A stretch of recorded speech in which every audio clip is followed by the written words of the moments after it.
Hello friends, मैं Shweta Oberoi, astrologer and numerologist, vastu specialist Delhi से। आज हम बात करने वाले हैं देवताओं की। 4 महीने के चतुर्मास के बाद विष्णु जी अब 12 नवंबर को उठने वाले हैं। इस दिन एकादशी की जो शुरुआत है वो हो जाएगी 11 नवंबर 2024 में शाम को 6:54 से और 12 नवंबर 7:28 तक रहेगी। इसी के समय में कुछ लोग तुलसी विवाह भी करते हैं। 4 महीने के शयन के बाद अब देव उठावनी पर विष्णु जी उठेंगे और सबके कार्य भी उठेंगे। जो लोग नया व्यापार करना चाह रहे हैं, जो रिश्तों का वेट कर रहे थे, जो शादियों का वेट कर रहे थे, उनका इंतज़ार अब होगा ख़त्म। अब देव जब उठ गए हैं तो देव दिवाली भी होगी। तो देव दिवाली के लिए भी आप अभी से तैयारी करना शुरू करें। इन दिनों में कार्तिक पूर्णिमा, जब कार्तिक का महीना आता है, इसमें विष्णु जी की पूजा का खास महत्व रहा जाता है। इसमें आप पुरुष सूक्तम का पाठ कर सकते हैं, सहस्त्र नाम, विष्णु सहस्त्र नाम का पाठ कर सकते हैं। ऐसे में तुलसी पर दिया जलाना अति शुभ माना जाता है। इन दिनों में लोग जिनके बेटियां नहीं हैं वो भी करते हैं, जिनके बेटियां हैं वो भी करते हैं, तुलसी जी का विवाह करवा के आते हैं।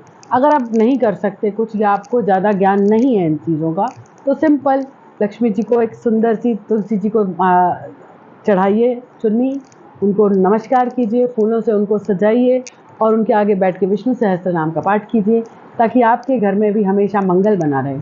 तुलसी हर हिंदू परिवार के घर में पाई जाती है, चाहे वो उसकी पूजा कर रहे हों, चाहे वो उनकी चाय बनाकर पी रहे हों, चाहे वो लड्डू जी को चढ़ा रहे हों।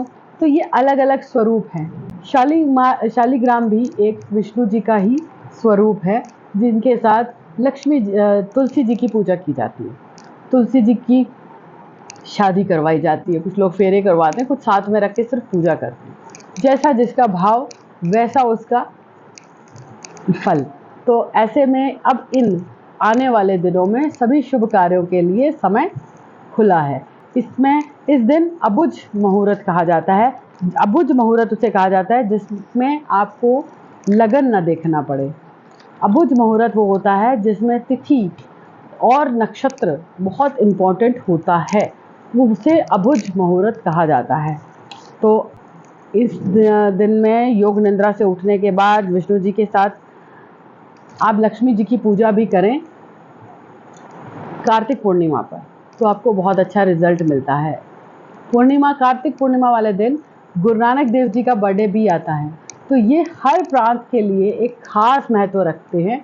कुछ लोग कार्तिक पूर्णिमा पर पुष्कर जाकर स्नान भी करके आते हैं ब्रह्म सरोवर में, और कहते हैं कि वहाँ पर पुष्कर स्नान करने से कार्तिक पूर्णिमा पर जिन लोगों के बच्चे नहीं होते उनको भी ब्लेसिंग्स मिल जाती हैं, उनको भी उसका फ़ायदा मिलता है।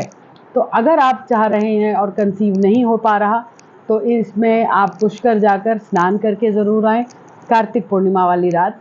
और इस दिन चंद्रमा को अर्घ दें, चंद्रमा के आगे खीर रखें। और इस दिन, क्योंकि ये हरि के जागने का समय है, क्योंकि इस दिन विष्णु जी से जुड़ा है, तो विष्णु जी का सहस्त्र नाम ज़रूर करें। चंद्रमा की रोशनी में बैठें और चंद्रमा को अर्घ दें, ताकि आपके जीवन में हमेशा शुभता बनी रहे, माँ लक्ष्मी की अपार कृपा बनी रहे। तो देवताओं की दिवाली और देव उठावनी की आपको हार्दिक शुभकामनाएं। जय माता दी।